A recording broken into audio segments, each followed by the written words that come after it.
Hello guys, how are you all. और आज का जो टॉपिक है वो रहेगा हमारा जो रेस्टोरेंट में वर्क फ्लो होता है मॉर्निंग से लेके क्लोजिंग तक, गेस्ट की प्रेजेंस में, गेस्ट की एब्सेंस में, और ड्यूरिंग द ऑपरेशन और end of the day work में जो जो फॉर्मेलिटीज़ होती हैं, जो जो रिस्पॉन्सिबिलिटीज़ होती हैं इंडिविजुअल्स की, उन सब चीज़ों के बारे में हम डिस्कस करने वाले हैं। किसी की कुछ भी क्वेरी हो प्लीज़ मुझे कमेंट सेक्शन में ज़रूर बताना। I will try to figure out that one. Okay, so let's start the video and let's discuss the topic as.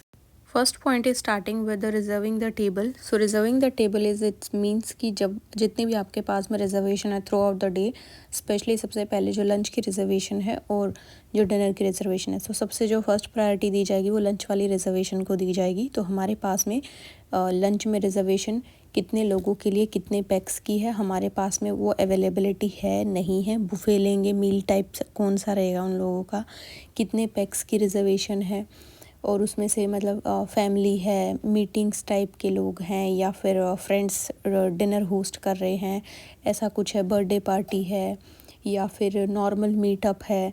तो हमने वो कैटेगरी सेलेक्ट करके रखनी है एंड देन आफ्टर दैट हम लोग उस हिसाब से उनकी अलोकेट कर देंगे।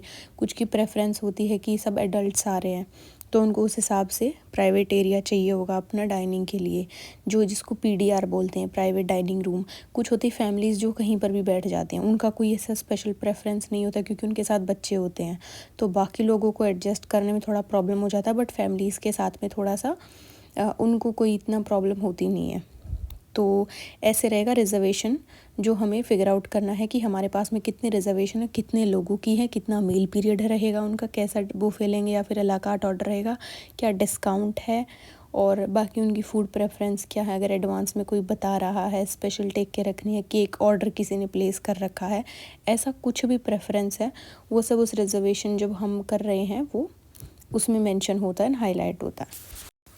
Now the most important part is coming here, that is the briefing. Briefing is आप अपनी टीम को, एक जो सुपरवाइज़र है वो अपनी टीम को ब्रीफ करते हैं कि थ्रू आउट द डे आपकी टीम की क्या क्या ड्यूटीज़ और रिस्पॉन्सिबिलिटी रहने वाली हैं। सबकी प्रॉपर तरीके से लोकेशंस लगती हैं एरिया वाइज, स्टेशन होल्डर कौन होगा, स्टेशन मास्टर कौन होगा, देन उसके बाद में आपको रनर कौन मिलेगा, बैक एरिया सपोर्ट कौन रहेगा, हॉस्टेस कौन रहेगा, एंड सुपरवाइज़र कौन रहेगा फ्लोर पे। आपकी ये जो चीज़ें हैं ना, ये सब ब्रीफिंग में डिस्कस होती हैं। फिर आपकी जो कल की सेल क्या थी, कल की लूप होल्स क्या थे, वो सब कुछ डिस्कस किए जाते हैं ब्रीफिंग में। उसके बाद में दिन में जो चीज़ें होने वाली हैं, कोई वीआईपी मूवमेंट हो रहा है, जो रिजर्वेशन आपके पास में आई हुई हैं, किसी का कुछ स्पेशल रिक्वेस्ट है, कोई एलर्जेंस है, कुछ नई डिश मतलब इंट्रोड्यूस करवाई गई है, कुछ भी XYZ, अगर कुछ भी हो रहा है थ्रू आउट द डे, कुछ भी हैपनिंग हो रहा है, तो उसके बारे में डिस्कशन किया जाता है ब्रीफिंग में। तो इसीलिए ब्रीफिंग बहुत बहुत बहुत ज़्यादा ज़रूरी होती है सबके लिए। Moving to the number 2, which is that's all work which we have to do in the presence of the guest. अब गेस्ट को की प्रेजेंस में हमें क्या काम करने चाहिए, उन चीज़ों के बारे में डिस्कस कर लेते हैं। ठीक है, नंबर 1 है greet, meet and seat. Greet मतलब आपको उनको सबसे पहले ग्रीटिंग करना है। जैसे ही आप उनको देखते हो रेस्टोरेंट की एंट्रेंस पे, जैसे ही आप उनको देखते हो, सबसे पहले आपको स्माइल के साथ में उनको ग्रीट करना है। मीट करना, मीटिंग भी करनी है, उनसे रिजर्वेशन पूछना है, या फिर कितने लोगों के लिए टेबल चाहिए, कितने लोग हैं, बच्चे बूढ़े कितने कुछ हैं, वो सब कुछ आपको क्लियर करना है। देन पॉइंट आता है सीट। सीट मतलब आपको उनको एज़ पर देयर रिक्वायरमेंट आपको उनको उनकी जो टेबल है वो आपको अरेंज करके देनी है उनको। ठीक है, ओपनिंग द नैपकिन्स, जो हमारा नेक्स्ट पॉइंट है, उन सब के लिए आपको नैपकिन ओपन करके उनके सामने रखने, या फिर मोस्टली हम लैप में रख देते हैं। ठीक है, सर्विस ऑफ वाटर मैंडेटरी है, तो बहुत बेसिक सा एटिकेट है कि आपको वाटर पोर करना ही करना है। Serving bread and butter.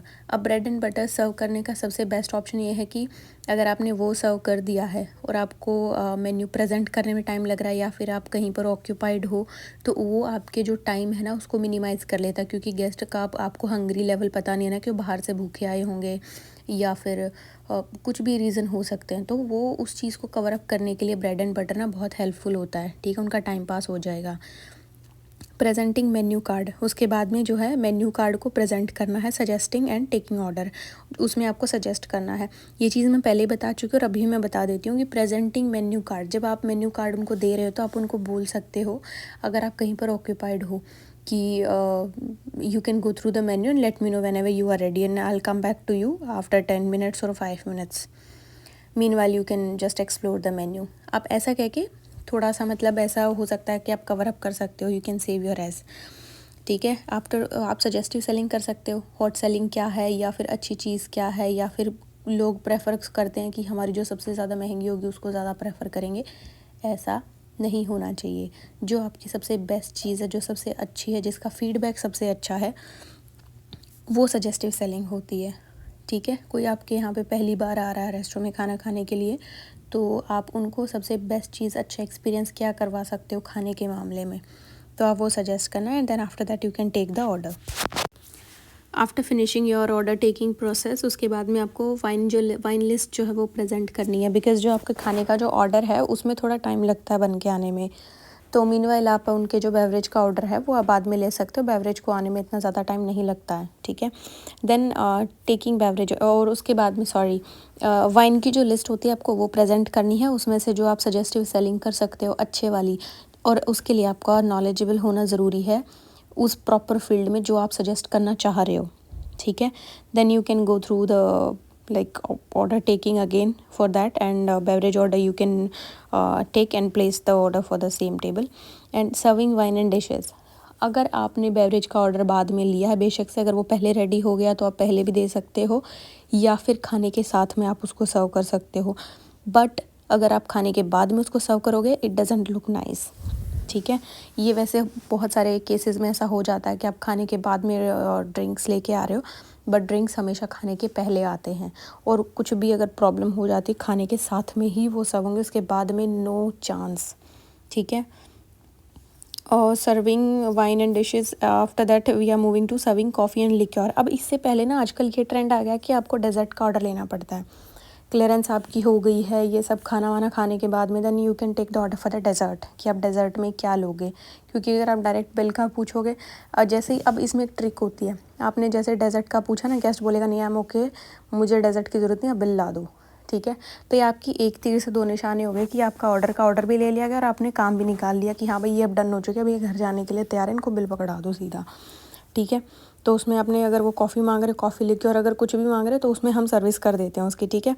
उसके बाद वो नेक्स्ट प्रोसेस प्रेजेंटिंग बिल, जो भी उनका बिल है उनको प्रेजेंट कर दो राइट पर्सन को. ये नहीं कि आपने टेबल पे किसी को भी दे दिया, जो थोड़ा आपको दिख रहा है कि शक्ल से कौन किसको प्रेजेंट करना है बिल, या फिर जो रिजर्वेशन किसने बनाई है, या फिर जो थोड़ा सा बॉसी बनने का जो एक्ट करते हैं ना, उनको आप बिल प्रेजेंट कर सकते हो. ठीक है. देन है सीइंग द गेस्ट ऑफ. अब गेस्ट अगर जा रहा है आपके रेस्टोरेंट से, तो आप उनको सी ऑफ कर सकते हो जाते time, and you can tell them कि will see you next time, और नेक्स्ट टाइम आने का इन्विटेशन ज़रूर देना. बहुत मतलब वो एक अच्छा एटिकेट माना जाता है. Moving to the last point, that is during operation और end of the day work.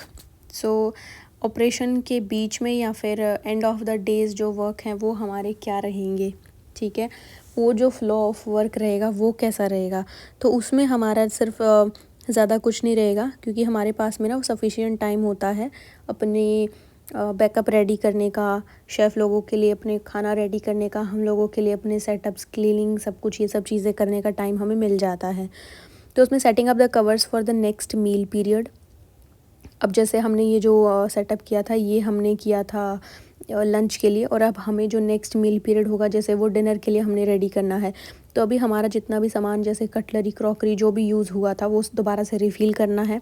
Back area से वॉश होके आएगा, वाइप करना है, दोबारा से कवर बना के रखने हैं, ताकि जो नेक्स्ट मील पीरियड के गेस्ट आए उनको अच्छे से हम लोग कैटर कर सकें, बहुत एक अच्छा एक्सपीरियंस उन लोगों को दे सकें हम लोग.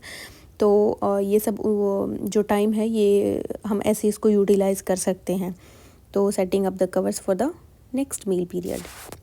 So that's is the end of the video, and I'll see you in the next video, guys, and thank you so much for the watching video. Or you can subscribe, follow, or whatever you want to do, you can do that. Thank you.